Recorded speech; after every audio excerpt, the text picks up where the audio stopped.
It's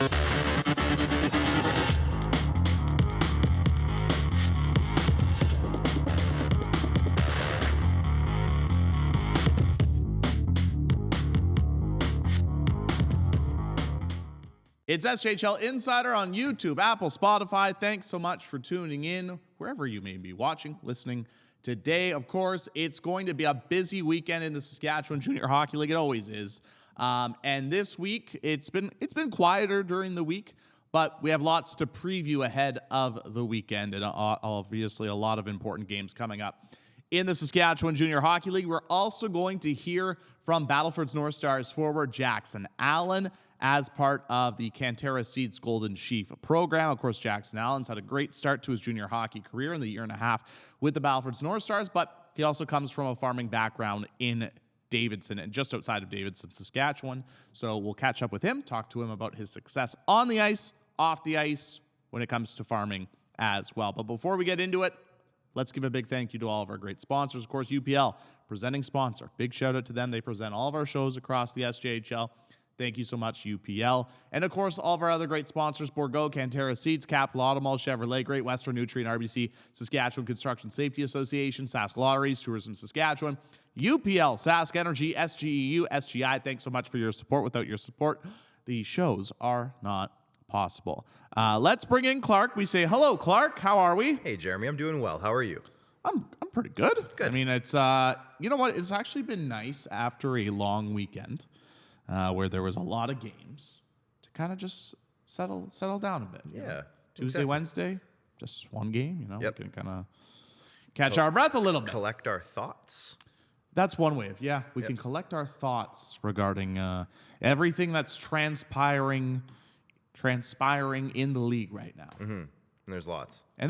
You're absolutely right. So without further ado, you may... should we get after it? You may do the honors. All right, it's time for the hat trick. There's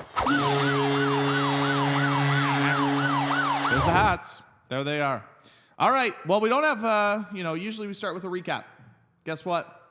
There's one game to recap. Yeah. So let's pull it up. Tuesday. Tough loss for the Yorkton Terriers. Losing 4-3 to the Notre Dame Hounds. Tough setback when you're 6 points back of a playoff spot. Of course, all of our look-backs are presented by our good friends at Sask Lotteries. That one's probably got a sting for Yorkton, hey? Well, yeah, I was looking back even a little bit farther just to Monday's games. And I know you guys kind of covered those a little bit earlier in the week. But, the win by Weyburn, the win by Kindersley, basically that loss to Yorkton is like multiplied by 2 at that point because... those 2 points would have put them tied back with Nipawin again. Yep. With Weyburn getting those 2 points, getting to 44. Yeah. Now Yorkton's back 6 of a playoff spot. 6 points back. Let's pull up the standings right now. Let's just pull up the standings right now. You can visually see what we're talking about. There we go. But yeah, they're 6 points back with 9 games to go. Mm-hmm. And for them, it doesn't get any easier because this weekend they got 2 big home games. They play the Battlefords North Stars on Friday. Now, the last time Battlefords and Yorkton met, Yorkton did pick up a win. And then Yorkton's going to host Estevan on Saturday. And, I mean, those two teams have met 5 times. This will be the 5th meeting of the month between the two teams. It's been back and forth. But really tough setback for Yorkton, who they're still in the mix. Like we've said all along, a good week can really turn it around for a team. But these 2 games this weekend are massive for them. As much do or die as possible, I would say almost at this point. Like, it's not impossible to get through if they lose both those games, but if they don't collect a few points this weekend, that's the hill is just getting a little steeper. It's getting a little slipperier, and that's kind of where we're at now. That's the territory that Yorkton is in right now. Absolutely. And I think, and we're going to preview the weekend, but I think after this coming up, I think we will get a good idea of obviously 4 of the 8 teams have clinched playoff spots. Mm-hmm. But we're probably going to we might see some more separation between 5 to 10. Or after this weekend, we might be talking about maybe both Yorkton and Nipawin being too far out of it. While they might not be mathematically eliminated, it might be too far back if they don't have strong weekends. Because both of these teams, Yorkton's got 2 games. They're 6 points back. Nipawin's got 3 games and 3 nights. Now, with that being said, 2 of the 3 games are against teams that are just ahead of Nipawin in Estevan and Weyburn. Yeah. And then obviously the other game is tonight against the Notre Dame Hounds. So massive weeks for those 2 teams that are looking to try and chase down a playoff spot in the SJHL. Moving on to our second point in the hat trick. We usually, we focus on scoring. We talk about points. We talk about defensemen scoring when it comes to points, but we never actually have focused strictly on one stat. Right. So today, we're going to focus on goal scoring. So let's see the top 10 goal scorers in the SJHL, and Spencer Bell. What a tear he has been on as of late. 39 goals in 47 games. I mean, look at the goal scoring, especially near the top, between Spencer Bell, Justin Lees, Carter Anderson, Kian Bell, Tylen Hilbig, who's had a great second half of the season as well. I guess when you look at the top 10 as of right now, Clark, what kind of stands out to you? Carter Anderson has all season long has really, really blown me away just in terms of, he's got over a goal a game. Yeah. He's the only player. Well, there's probably some players who have played fewer games that might be around that point. But in terms of the top guys, over a goal a game. And, when you hear the conversation with Noah Houle earlier in the week in SJHL Weekly, as just how talented this kid is. And he could probably win every skills competition category. And, you get that kind of conversation going. And, the fact that he has had, he's basically like, you look at Justin Lees right above him, and you think of guys like Alexi Silvestri down the list, Jacob Vockler, who's not on this list, but he's a very good player. Guys who on this, Noah Houle, who's, putting up, we talked about it earlier this week, one of the best defenseman seasons in the SJHL in years. Carter Anderson is often considered, like a 4th, 5th name on that list. Yet he is one of the most impactful players in the entire league, and he just keeps proving it by putting up all these goals, just piling it on all season long. So that's a name that stands out for me, again, just because he has more than a goal a game. But there's a lot of great players. I mean, when you look at all these names, really, one that I really like to see up there is Tylen Hilbig. Just a great season from him as well. 30 goals. Such an important player for Kindersley, and a huge reason why they are currently sitting tied for 6th at the moment. I think when you look at this list, though, in the grand scheme of things, though, it's a top 10 list, and I think there's only one name that really comes as a surprise, and that would be Ben Portner of the Battlefords North Stars, who's had such a good first season with the North Stars. Like, nobody knew who this player was coming into the year. Obviously, he joined such a good program with the Battlefords North Stars, and he's got 25 goals, 39 assists this season. Good for 64 points. And as you can see, obviously, he's tied for 6th in SJHL scoring. An impressive first season for the Battlefords North Stars. And, sometimes, and that's a kudos to Battleford scouting staff to finding a guy like this to come in and obviously produce. But, when I look at this list, though, for the most part, and obviously we didn't know, like, a player like Carter Anderson. Remember, Carter Anderson, as you can see in the games played, he didn't even start the season with the Flin Flon Bombers. The same can be said for Kian Bell. These are players, obviously, that we didn't think were going to, necessarily come back to the SJHL or were going to join the SJHL at the very beginning of the season. But as soon as they came to the league, you kind of knew they were like, yep, these are top players in the league. So in that perspective, I would say the only surprise for me on that list would be, and in a good way, is Ben Portner of the Battlefords North Stars, who obviously now plays on a line with Kian Bell, and he's having a lot of success. But I would also agree with you, Tylen Hilbig. Great to see him on the list. Obviously, 20-year-old year, playing for his hometown team. Great to see. And a lot of great goal scoring right now in the Saskatchewan Junior Hockey League. Now, last week, we wrapped up the hat trick with a look at the standings for the KidSport Cup. Yes. Spoiler, the Notre Dame Hounds did not score 84 goals like we thought they might, or like we joked. Yeah, it's too bad. And I put a lot of money on that happening. I'm sorry. Yeah. Long story short, the 1,000th goal has yet to be reached. Let's pull up the KidSport Cup standings. There they are. Now, the standings haven't really changed that much. Humboldt has vaulted up after a couple of home games this past weekend. But what it is worth mentioning is 964 goals scored. I do believe. I did the math before the show, and I forgot to write it down, but at 964, I'm pretty sure, which means there's 36 goals left. 36. Which means, there's a very good chance that, this wraps up this weekend. There's 2 games tonight, so maybe Humboldt will score a bunch of home goals. Maybe the Notre Dame Hounds will score a bunch of home goals.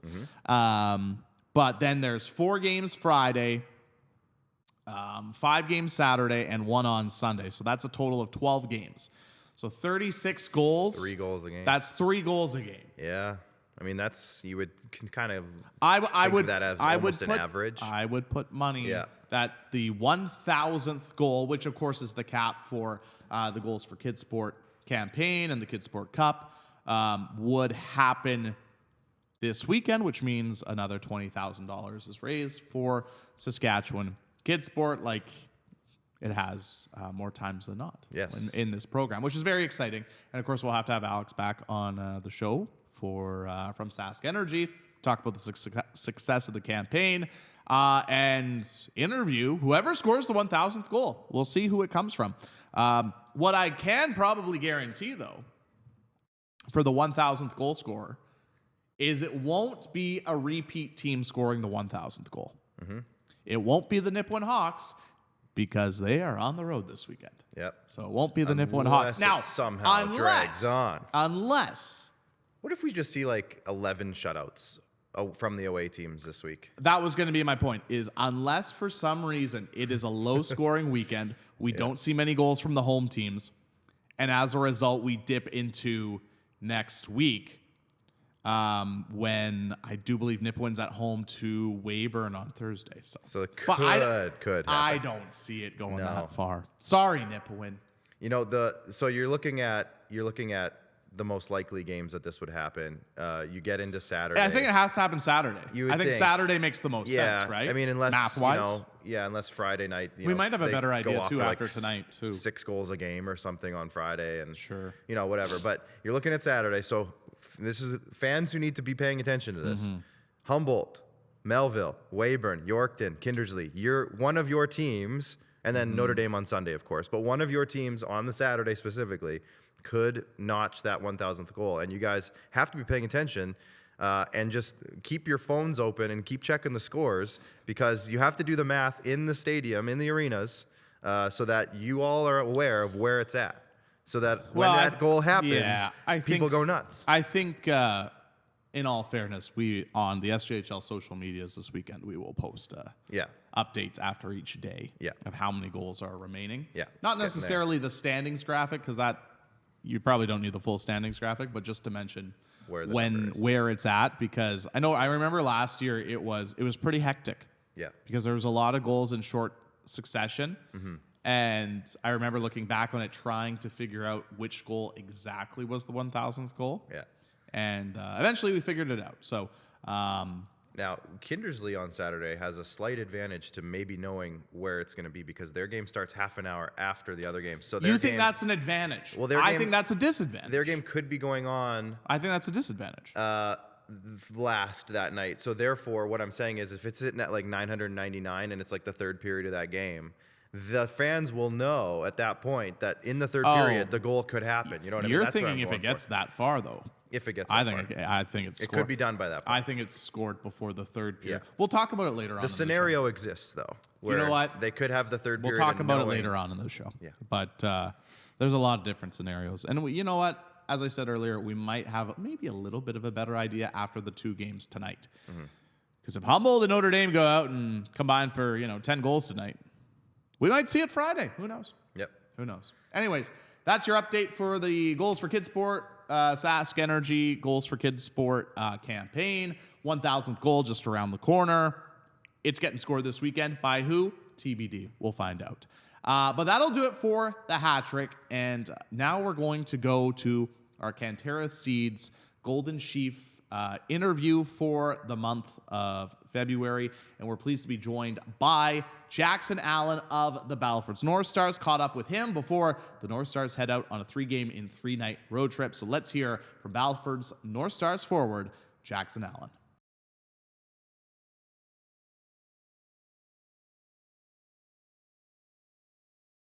All right, we are pleased to be joined now by Battlefords North Stars forward Jackson Allan. Jackson, thanks so much for taking the time to join us today. We really appreciate it. How's it going? It's going great. It's been a good week of practices, getting Andy up for the weekend. So thanks for having me on too. Yeah, for sure. And we're excited to have you on. Obviously, the Battlefords North Stars are playing some great hockey as of late. Have been really on a tear in the kind of the second half of the season. Let's talk a little bit about this past weekend. Obviously, a rematch of last year's final, two wild games up at the Whitney Forum. Would love to get your perspective of what was it like playing in those games. And obviously, you guys must be pretty happy to get the split up at a very difficult place to play. Yeah, it is. It is a different place to play. I don't know. It's exciting going back up there after what we able to do up there last year. It's honestly one of the funnest places to play in the league, in my opinion. It's tight. The fans are right over you. It's so loud in that rink. It's not hard to get dialed in for a game when you go up there. Other than that, I mean, they're a good club, and getting a split is nice. But I mean, I think we're shooting for more coming playoff time if we can meet them again. So yeah, it's fun. It's a lot of fun. No doubt about it. And obviously, last year, like you kind of alluded to it, obviously, you guys won the Cantera Seeds Cup up at the Whitney Forum, and it was a magical run last year, of course, in your first year, first full year with the Battlefords North Stars. Maybe just talk to us a little bit about what you learned from your first year last year, because obviously it was such an impressive run for the Battlefords North Stars and probably a bit of an eye opener for you as a rookie. Yeah, it's definitely it's a jump from the AAA league. It's Right. and a lot of different things play into it. It's not all about just having these great players. Like we did have, obviously, you talk about Kess and you talk about Hmm. Jake Southgate, Doler, and Keane. You have these unbelievable players, even like Tynan and those guys and Goldie. But it's just it almost showed me a different side of it, how you can have such great guys, but you also have to have such great room guys to keep everybody dialed in into the long run. I think that's was what really put us over the edge and able to be dialed in through playoffs the whole time and not give up games because we knew what we wanted to do. We had an unbelievable culture all year Hmm. that it wasn't there was no shot of a doubt that I was getting like homesick or run down. It was just everybody had each other's backs. It seemed like, and everybody was completely bought into the system. So that's what I noticed the most coming out of AAA into this league, how important that aspect is. For sure. And I mean, last year you had so many great players on that team, especially players that you could learn from. Players like obviously Captain Jake Southgate, mentioned Cass, of course, Kean Bell's back as well. But I'd like to know for you personally, from your rookie season now into your second season here in the SJHL, how have you seen your game personally grow and develop into your second season? I think I've grown tremendously. I think now taking on a higher role, Hmm. like roles that those guys were having last year, I think it's important that I was able to transition into playing a little bit better hockey. I mean, like seeing those guys and what they were able to do, it's and practicing with them every day. It's not hard to just pick up little things that they do every day that gives them the success. Like just like being a half a step quicker out of the zone, or being a little bit in a softer area, or faster up the ice. It's just little things like that that you pick up. I think I've yeah, from that I think I've been able to get a lot better. No doubt I about was it. grateful to For be sure. around those guys. Now, for some fans that might not know, you come from a hockey family, and your dad was a Vancouver Canucks draft pick. I'd love to know what it was like to have him as a resource and obviously a support system as you come up through minor hockey, going into your junior A career, and what kind of advice he gave you as you kind of started to grow into the hockey player that you are today. Yeah, honestly, I was hoping I'd be able to talk about my dad. I mean, he's amazing. He's been everything to me. Honestly, he's been the best. Being like coming from what he was able to do in hockey and being able to translate into what I'm doing now, it's Hmm. like what he does for me is just insane. It's I can't say enough about how grateful I am for what I have in him as a support role model and stuff like that. He's been the best. Yeah. Coming from a hockey family with the hockey background that your family does have, is for yourself, is there any pressure because of that? I'm just curious. No, look, that's honestly one of the things that I'm so grateful about is although we play such a high level Right. and we have so many people in my family playing such high levels, you look at like Nolan and Blake and those guys. That's right. Um, it's you don't really feel it. It's more of a support, able to like get support from other guys, and um they more know what you're going through, so it's almost like you can almost feel their sport without actually saying it, or like, if you know what I mean. It's hard to explain, but Yeah. like Well, I could see how, like, outside looking in, you could be like, holy, that's a lot of pressure, but it really isn't. It's more nice. It's easier, I yeah, think, no doubt. honestly. Yeah, it's definitely, yeah, obviously not many people can say, their dad was an NHL draft pick, and like you said, your brother was playing at Yeah. hockey at a high level as well. But that's great to hear. Now you also have, I mentioned the hockey background, but your family also comes from a farming background, and that's kind of what's led into our Golden Sheaf program here in the Saskatchewan Junior Hockey League, brought to you by Cantera Seeds. And I'd love to know what exactly your farming background is with your family, and maybe just tell the viewers and the listeners at home just a little bit about your farming background. Yes, so I'm from Davidson, so I farm about, I don't know, we usually say around like 16 miles outside of town, and I grew up in Davidson. That's where we live, but we also have a farmhouse in at the farm. And so my farm consists of my dad, my uncle Kenny, and then my grandpa.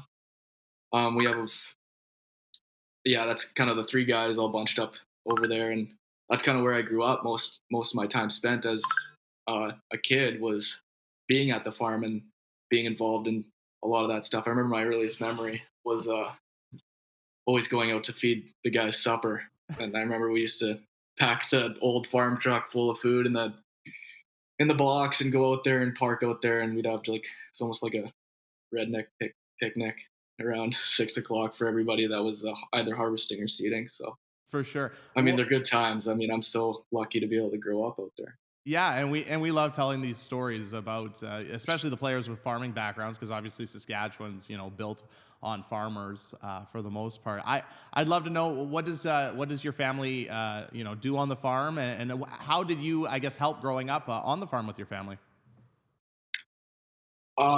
We do a little bit of both. We're livestock and grain, mostly Okay. grain.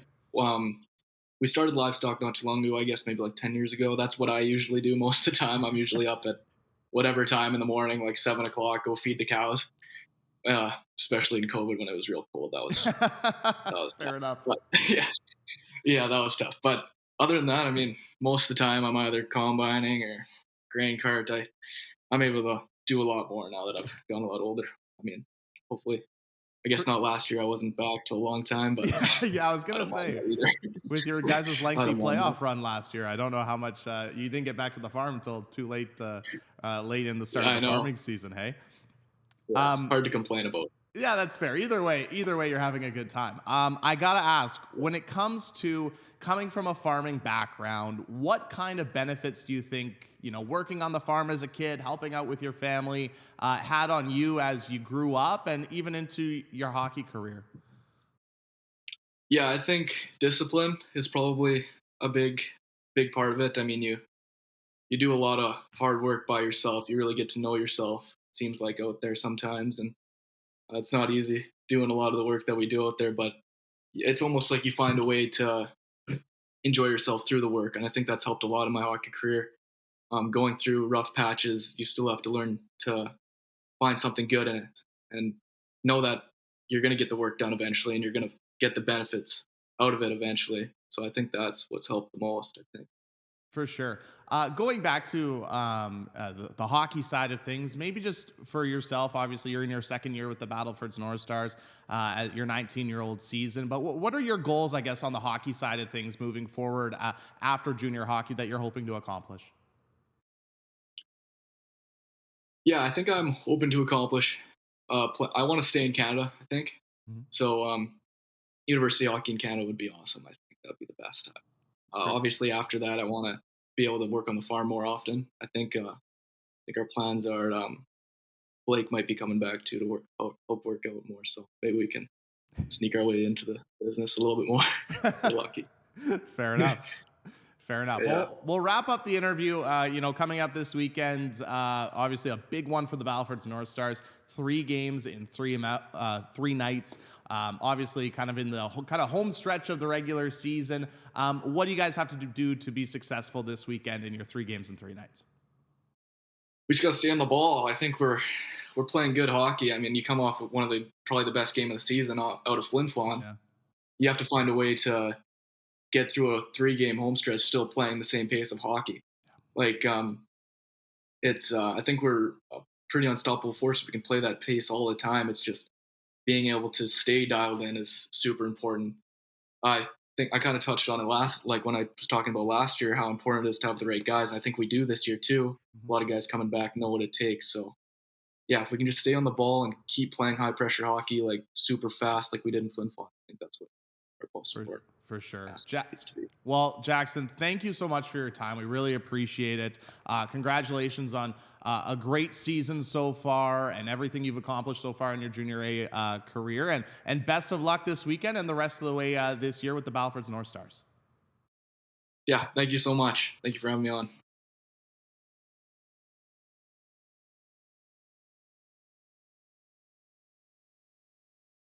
All right, that was Jackson Allan of the Battlefords North Stars. Great catching up with him. I mean, he's had a great year and a half in the Saskatchewan Junior Hockey League, and obviously the Battlefords North Stars contending once again in the SJHL. So a big shout out and a big thank you to Jackson for hopping on for the Golden Sheaf, Cantera Seeds Golden Sheaf interview for the month of February, as we highlight not just Saskatchewan players in the SJHL, but Saskatchewan players that have farming backgrounds. All right, time to get into the games this weekend. And tonight, there's 2 games tonight. So let's start. Tonight, big one in Humboldt. The Flin Flon Bombers, Humboldt Broncos, 7 o'clock EPA. That should be a lot of fun between those 2 teams. Hey, big one, though, in Wilcox at the Dunk Tank. Nipawin, Notre Dame, 8 o'clock. Huge game for the Nipawin Hawks as they try to, if they win tonight, they can get to within 2 points of the Weyburn Red Wings. Yeah, they need it. For that 8th and final playoff spot. Then moving on to Friday, 4 games on the schedule. Yorkton, a big one at home for them as they take on the Battlefords North, Jackson Allan and the Battlefords North Stars. Estevan and Nipawin. Again, Nipawin's playing 3 games in 3 nights this weekend. Massive one for the Nipawin Hawks as they take on the Estevan Bruins. Melville and Melfort, that should be a lot of fun, and that could be a playoff preview. It really could. It could be. There's a lot of options when it comes to that. And then the Flin Flon Bombers will go to the West Central Event Center to take on the Kindersley Clippers. And remember, Kindersley is coming off 2 wins on the road at the EPA in Humboldt against one of the top teams in the league. And Kindersley has been very good at home this season, so that should be a fun matchup in Kindersley on Friday. Then on Saturday, 5 games on tap. Battlefords Melville. That should be another fun one. Big Viterra Division matchup between Yorkton and Estevan. There's Weyburn and Nipawin. And hypothetically, Clark, Nipawin and Weyburn, depending on how the scores play out Thursday, Friday, they could be tied. They could be tied in the standings going into that game at Crescent Point Place on Saturday if Nipawin wins the first 2 games of that road trip. I'm just saying it's a potential scenario. Humboldt will play host to Larange. That's actually a 7 o'clock puck drop, not 7:30. 7 o'clock puck drop, EPA, Larange, Humboldt, and then a rematch between Flin Flon and Kindersley at the West Central Event Center Saturday, 7:30. Then on Sunday, wrap up the week. Big one for Noogsy. Yeah. The Notre Dame Hounds, the Battlefords North Stars. 4:30 puck drop from the Dunk Tank in Wilcox. Okay. Clark, you saw the games. Yes, I did. 2 Thursday, 4 Friday, 5 Saturday, 1 Sunday. What is your game of the weekend? You sold it really, really well just now. That Nipawin at Weyburn on Saturday night. I think that one, to me, screams the most potential shift in the playoff race scenario. Yeah. So to me, I mean, again, For sure. there's a lot of, if Nipawin doesn't take advantage of the Thursday and Friday game, then the Saturday game doesn't have as much on the line. But if they are able to get tied with Weyburn, as you mentioned, that game can literally be the shift that Nipawin's been hoping for the last little while. They can finally jump ahead of Weyburn. So I'm going to put that one, just again, in terms of potential changes in the playoff race, that's the one I got my eye on this weekend.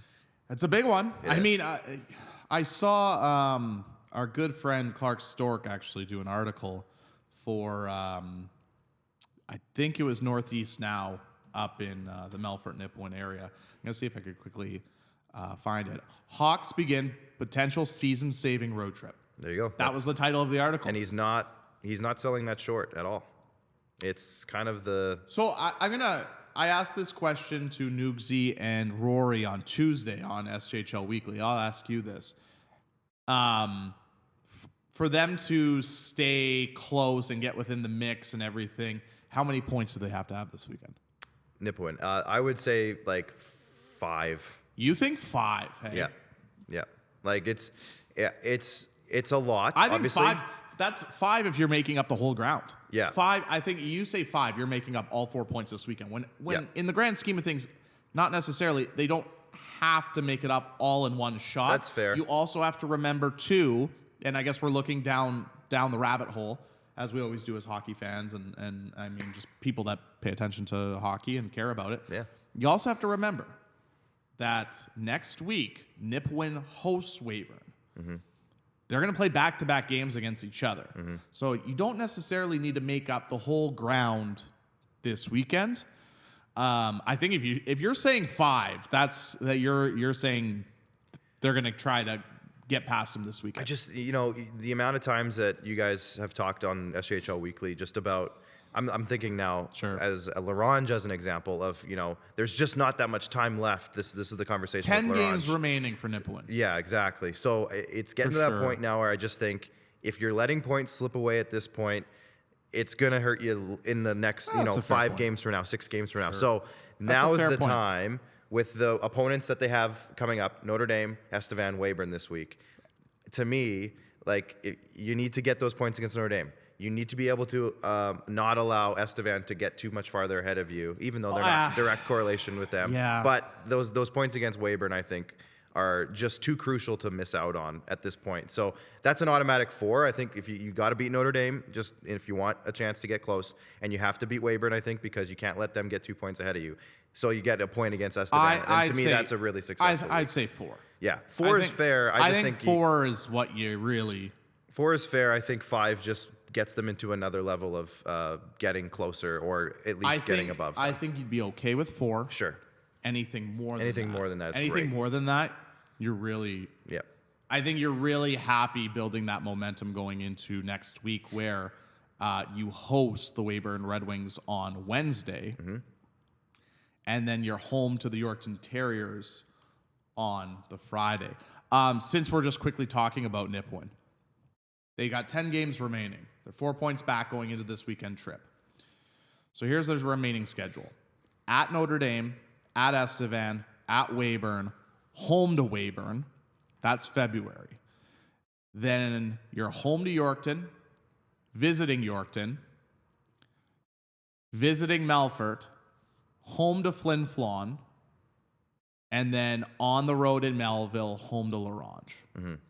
And so I'll say, 8 out of their 10 games remaining aren't against the top 4, which is good for the Hawks if they want to get back in the mix. But to your point, you definitely got to get a decent amount of points this weekend. And I just think you get to that point where you just talked about their schedule near the end there. Was it Flin Flon Melfort in the last, was it 3 games of the season? 4. Two of them in the last 4 games. So you don't want to have to be at that point in the season and still saying, oh shoot, we need 3 points right now. That's fair. So I'm thinking this is the week they got to capitalize, get some points now so that you're not getting into that point of the season and saying, shoot, we still need 4 points to make up ground here. It's an important time for everybody, but I think Nipawin is kind of, that team that everyone's got their eye on right now. Sure. Yeah. For my game of the weekend, I think I'd agree with you. I think Nipawin and Weyburn is kind of that's a massive one. That's a massive one for sure. And especially if, like I mentioned earlier, it's like if Nipawin could somehow win the first 2 games. Whoa. Yeah. I mean, it's even better. Makes even it better. Spicy, as Noogsy would say. This is a tough one to pick. I guess, you know what? Here's one I'm intrigued about. It might not have the most standings implications, but and it doesn't really matter which game either. I'm looking at Flin Flon Kindersley. Kindersley,